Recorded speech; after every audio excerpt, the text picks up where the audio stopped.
Mansfield, Governor, Secretary Udall, Senator Metcalf, Madam Mayor, Congressman Olson, ladies and gentlemen. This journey, which started almost by accident, has been one of the most impressive experiences of my life.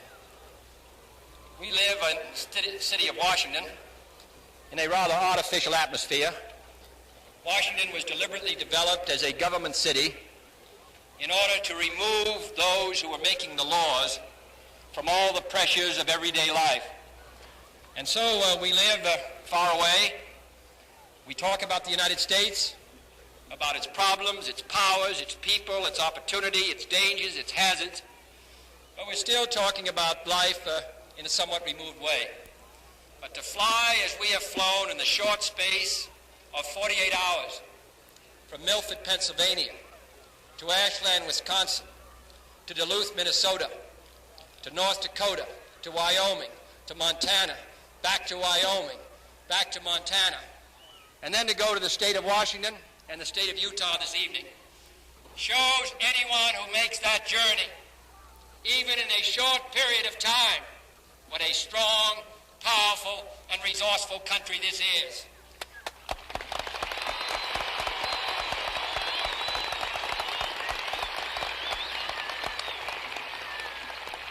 Montana is a long way from Washington, and it's a long way from the Soviet Union, and it's 10,000 miles from Laos.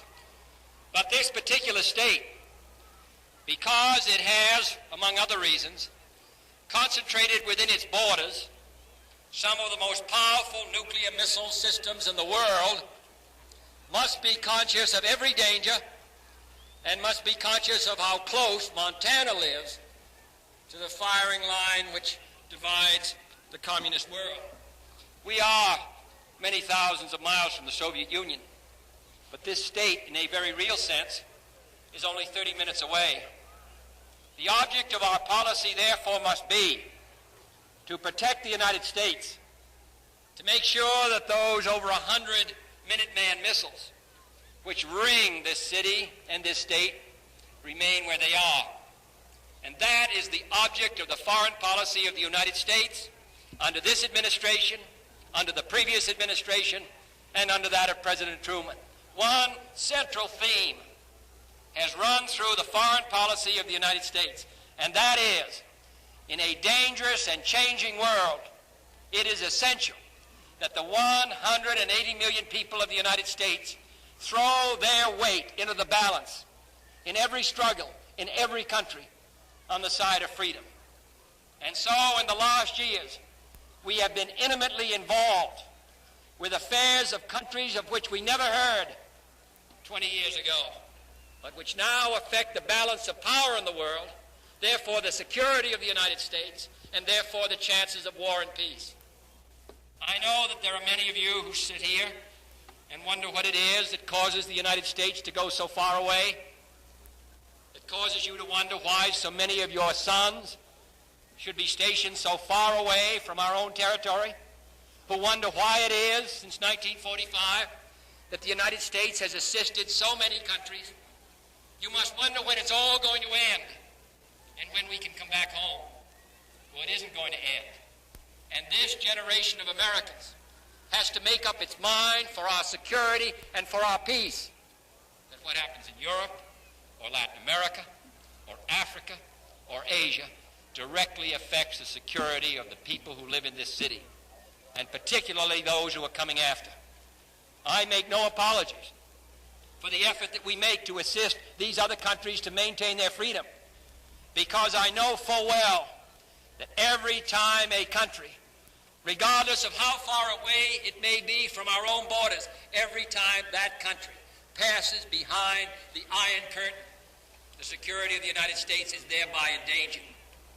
So all those who suggest we withdraw, all those who suggest we should no longer ship our surplus food abroad or assist other countries, I could not disagree with them more. This country is stronger now than it's ever been. Our chances for peace are stronger than they've been in years.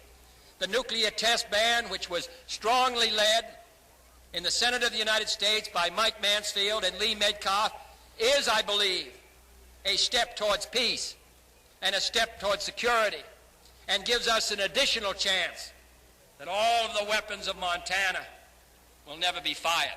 That is the object of our policy.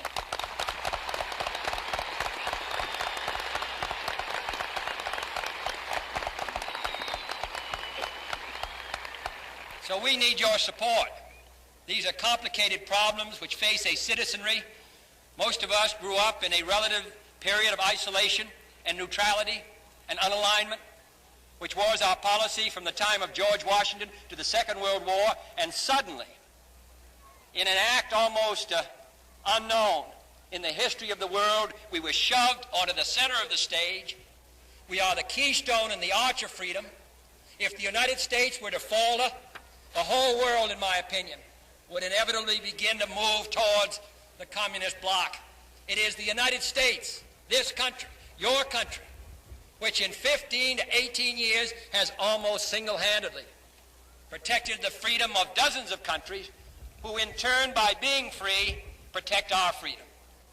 So when you ask, why are we in Laos or Vietnam or the Congo? Or why do we support the Alliance for Progress in Latin America? We do so because we believe that our freedom is tied up with theirs.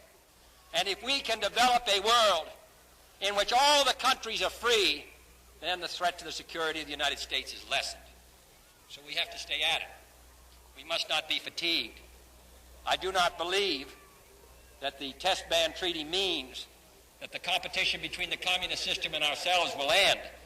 What we hope is that it will not be carried into the sphere of nuclear war, but the competition will go on.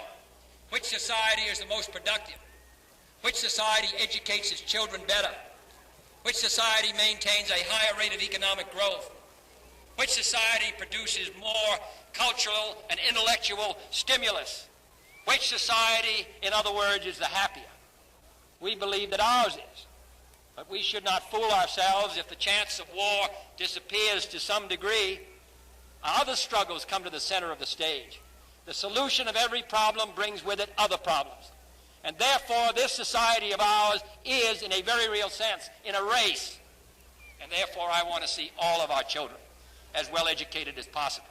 I want to see us protect our natural resources. I want to see us make our cities better places in which to live. I want this country, as I know you do, to be an ornament to the cause of freedom all around the globe.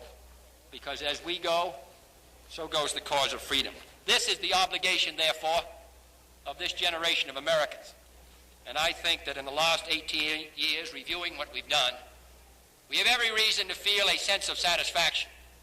And I look forward to the next decade, when the struggle may be in all these other areas. I look forward to that struggle with confidence and hope. But we must recognize the national obligation upon us all. There are 8 to 9 million children in the United States of America, in high school or in elementary school, who live in families which have $3,000 a year or less. What chance do they have to finish high school? How many of them will go to college? What kind of an income will they have when they go to work? Will their children then grow up in a family which is itself deprived, and so pass on from generation to generation a lag, a fifth of the country which lives near the bottom, while the rest of the country booms and prospers?